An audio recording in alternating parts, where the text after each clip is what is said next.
Hey, you're on the Bible Forum. It is Sunday night. It is October. No, it isn't. It's September. Uh, I think it's the 9th of September, 2018. I want to give you a little 20th century history lesson. You ready for this? On September 11, 1565, Sultan Suleiman the Magnificent dominated the Mediterranean with intentions of not only invading Sicily, Sardinia, Majorca, and southern Spain, but also Rome itself. The only thing standing in his way was a small rocky island of Malta, just south of Sicily. Malta was defended by the Knights of Malta. Queen Elizabeth I of England is said to have remarked, quote, "If the Turks should prevail against the Isle of Malta, it is uncertain what further peril might follow the rest of Christendom." Defended by the Knights of Malta against several attacks, one which reduced a fortress to rubble, the Turks withdrew. It occurred when their leader, Dragut, was killed. The Muslims sailed away on September 11, 1565. In 1683, Muslim Sultan Mehmed IV sent over 138,000 Ottoman Turks to surround Vienna, Austria, led by General Mustafa Pasha. For 2 months, they starved the 11,000 Habsburg Austrian defenders. Polish King Jan Sobieski gathered 81,000 Polish, Austrian, and German troops and led a surprise attack on September 11, 1683. They made one of the largest charges in history, 38,350 cavalry and dragoons. Soldiers had made wings for their backs, which made a thunderous noise when they charged, causing the Turks to flee in confusion. In 1697, Muslim Ottoman Turks dominated Belgrade, Serbia. In 1691, Austria helped free Belgrade, but Muslim Ottoman Turks recaptured it and razed the city's buildings to the ground. Habsburg Prince Eugene of Savoy led the Holy League to counterattack. Losing 500 men, the Holy League killed 30,000 Turks in one of the Ottoman Empire's worst defeats in history. It's called the Battle of Zenta, September 11, 1697. President Theodore Roosevelt wrote in his 1916 book, Fear God and Take Your Own Part, writing, quote, "From the hammer of Charles Martel to the sword of Jan Sobieski, Christianity owed its safety in Europe to the fact it could and would fight as well as the Mohammedan aggressor." Here on our soil, September 11, 2001, Islamic terrorists hijacked passenger jets. 2 were flown into New York's World Trade Center, 1 into the Pentagon, and 1 crashed in Pennsylvania. President Bush stated freedom itself was attacked this morning by a faceless coward, and freedom will be defended. He continued by saying America was targeted because we are the brightest beacon for freedom and opportunity in the world. I ask for your prayers for all those who grieve. I pray they will be comforted by a power greater than any of us spoken through the ages.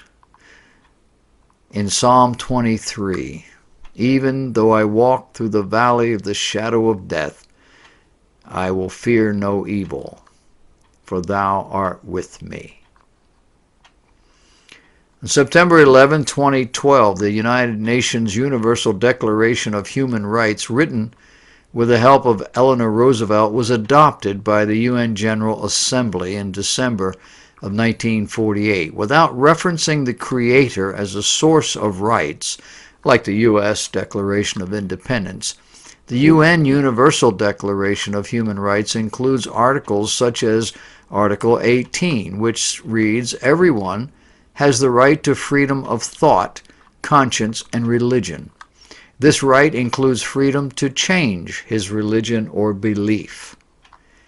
Leaders of 57 Islamic countries rejected this declaration.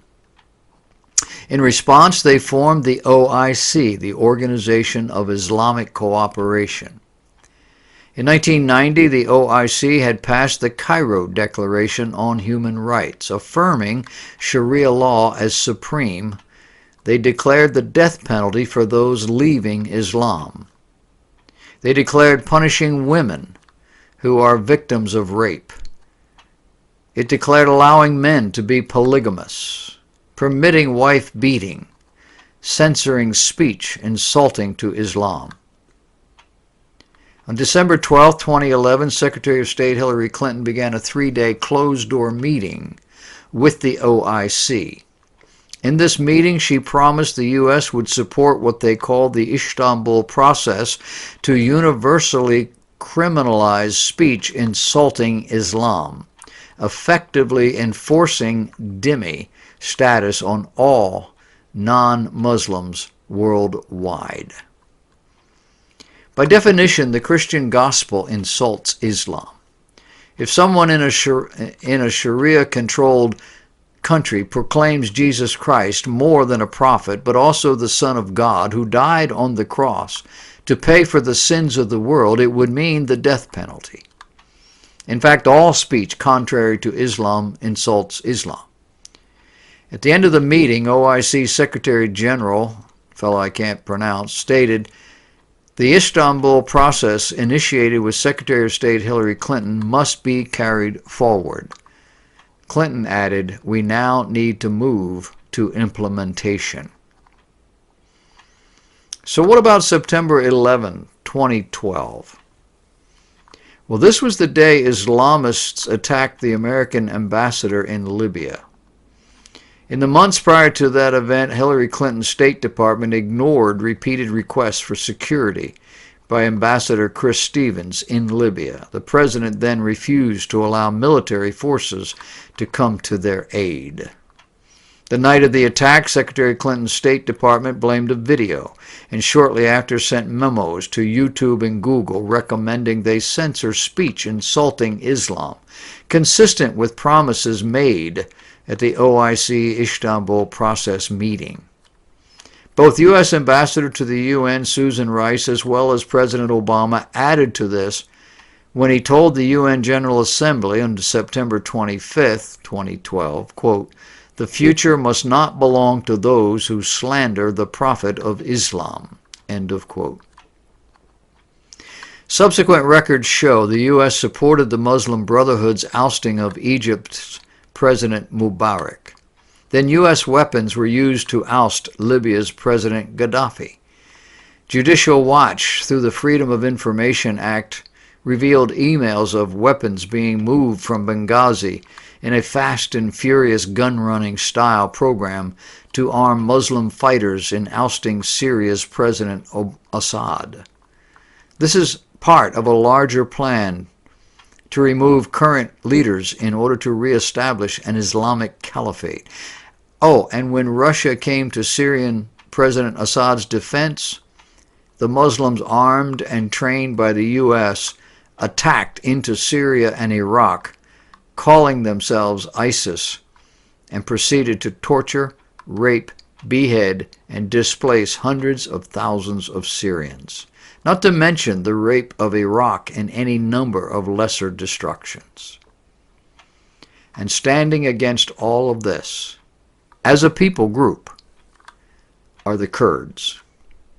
1 million strong, positioned between Turkey, Syria, and Iraq.